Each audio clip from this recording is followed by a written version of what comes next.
یہ بھارت تو چاہے گا کہ بلوچستان میں انریسٹ رہے اور وہ بلیڈ کرتا رہے پاکستان کو، لیکن یہ تو پاکستان کی ذمہ داری ہے نا کہ وہ ان کو یہاں بلیڈ نہ ہونے دے، اور پاکستان کی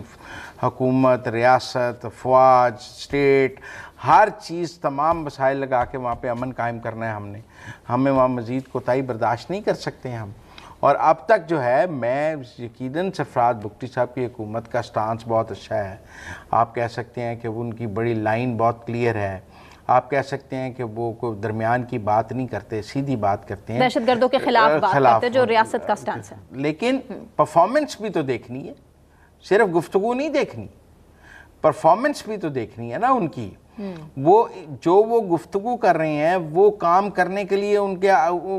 آگے ان کے اعمال کیا ہیں، گورنمنٹ کی کیا ایفیشنسی ہے اس کے آگے، وہ سڑکوں کو محفوظ بنانے کے لیے سرفراز بگٹی کیا کر رہا ہے؟ وہ تو بے بس نظر آتے ہیں، بلوچستان حکومت تو بے بس ہے، بالکل، وہ تو دہشت گردی نہیں ختم کر سکتے، وہاں پہ سسٹم، لا اینڈ آرڈر کی سچویشن کو ٹھیک نہیں کر سکتے، سکولز کی حالت آپ کے سامنے۔ اسی لیے میں یہ کہہ رہا ہوں کہ ٹیکنیکلی جب ان سے کہیں وہ مزید فنڈز مانگنے لگ جاتے ہیں، چلیں جی جتنے فنڈز چاہیے ایک دفعہ بلوچستان کو دے دیں، لیکن یہ جو شورش ہے یہ دہشت گردی کی، اس کو ختم کرنے کے لیے ہمیں ایک روڈ میپ تو بنانا پڑے گا نا کہ جی ہم اتنے عرصے میں اس کو کلیئر کر لیں گے، کلین کر لیں گے۔ دیکھیں میں کوئی زیادہ متنازع بات نہیں کرنا چاہتا، لیکن جب بھی پنجابیوں کی اس طرح نشانہ بنایا جاتا ہے، پنجاب میں ایک رد عمل ہوتا ہے۔ جی، پنجاب وسیع القلب صوبہ ہے، یہاں پر کوئی بلوچی انسیف نہیں، کوئی سندھی انسیف نہیں، کوئی پٹھان انسیف نہیں،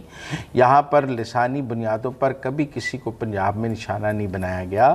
میرے اپنے ہمسایوں میں بلوچ رہتے ہیں، ایسی بات نہیں ہے، یہاں یونیورسٹیز میں بلوچ بچے پڑھتے ہیں، لیکن آپ چیزوں کو اگر بڑھاتے جائیں گے تو میرا مطلب ہے کہ پھر ایک سٹیج آتی ہے کہ ریئیکشن آتا ہے۔ لہذا میرا خیال ہے کہیں نہ کہیں یہ ٹھیک ہے کہ وزیر اعلیٰ بلوچستان معافی مانگتے ہیں، وہ جو پنجابی نشانہ بنتے ہیں ان کے گھروں میں جاتے ہیں، ان کو کمپنسیشن دیتی ہے بلوچستان کی گورنمنٹ، یہ بات اپنی جگہ ٹھیک ہے، لیکن اس کو روکنا بھی ہوگا، اس کے ساتھ مزید آگے نہیں چلا جا سکتا۔ اب اس کو روکنے کا روڈ میپ بلوچستان حکومت کو، وفاق کو اور فوج کو دینا ہوگا، ہم اس سب کو مزید برداشت نہیں کر سکتے۔ مزمل صاحب، یہ تو کریڈٹ اب ہماری حکومت کو جاتا ہے کہ جس طرح وہ اچھی اسٹریٹجی کے ساتھ ہندوستان کے ساتھ ایک نیگوسیشن کی بات کرتے ہیں، ملٹری ٹو ملٹری جس طرح سے مذاکرات کامیاب ہو رہے ہیں، لیکن بھارت کی طرف سے جو سیاسی قیادت ہے وہ اسے ناکام کرنے کی حتی الامکان کوشش کر رہی ہے، تو اس کا کیا کریں گے؟ کیونکہ بھارت کو سٹاپ کرنا فی الحال سب سے زیادہ ضروری ہے کہ فنڈز بیسیکلی کہاں سے آ رہے ہیں۔ بی ایل اے کو تو ہم تب دیکھیں گے نا کمزور ہو گئی جب ہمارا دشمن کمزور ہو گیا۔ دیکھیں ان کی سیف ہیونز ہیں افغانستان اور ایران، آپ سمجھیں وہ ایران میں سیف ہیون ہے اور افغانستان میں سیف ہیون ہے، کوئی انڈیا میں تو انہوں نے پناہ نہیں لی ہوئی نا، انڈیا کا کوئی بارڈر بلوچستان کے ساتھ نہیں لگتا۔ ٹیکنیکلی را کا جو نیٹ ورک ایران اور افغانستان میں ہے وہ بی ایل اے کو سپورٹ کرتا ہے، اور ہمارا افغانستان سے بھی یہی گلہ ہے، ہمارا ایران سے بھی یہی گلہ ہے، ہم ایران کو بھی یہی کہتے ہیں کہ آپ ہمارے را کا جو نیٹ ورک ہے وہ ہمارے خلاف وہاں پہ جو استعمال ہوتا ہے اس کو ڈسمینٹل کریں۔ اب پاکستان اور ایران کے تعلقات کافی بہتر ہو گئے ہیں، حالیہ ایران اسرائیل جنگ کے بعد پاکستان نے بہت ساتھ دیا ہے ایران کا سفارتی سطح پر، بہت امید ہے کہ ایران اور اب بھارت کے نیٹ ورک کو اس طرح ایران میں کام نہیں کرنے دے گا۔ وہ اپنے ملک کے اندر بھی جاسوسوں کو مسلسل پکڑ رہے ہیں، را اور موساد کا نیٹ ورک کی کولیبریشن بھی وہاں پر آئی ہے، اور انہوں نے جتنی را کو آزادی دی ہے اس کا موساد نے بھی اتنی آزادی لی ہے وہاں پر، وہ بھی اپنی جگہ ان کا ایک مسئلہ ہے۔ ابھی کل ایک افغان ریٹائرڈ جنرل کا ٹی وی انٹرویو آیا ہے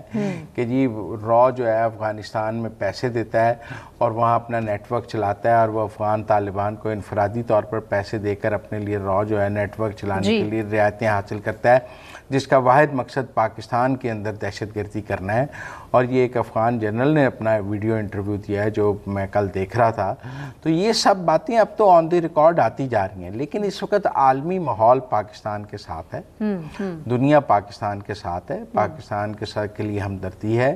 اور بھارت کے لیے ہمدردی نہیں ہے، لہذا ہمیں اس وقت اپنے ایسے سٹیپس لینے چاہیے جو ہم لے کر آگے چل سکیں، کیونکہ مجھے نہیں لگتا کہ جو پہلے کہہ رہے تھے کہ جی مہرنگ کو تو نوبل پرائز ملنے جا رہا ہے اور یہ تو وہ، آپ جب دیکھیں نا ریاست نے گرفتار کیا ہے، سب کیا ہے، تو وہ سب ختم ہو گیا نا۔ ہم نے اس کو ویسے ہی اتنا بڑا لیڈر بنا دیا ہوا تھا اور وہ کام تو یہ کر رہی تھی۔ تو مجھے لگتا ہے کہ ریاست کو مزید سخت اقدامات کرنے ہوں گے اور اتنے سخت کرنے ہوں گے جس سے امن قائم ہو سکے۔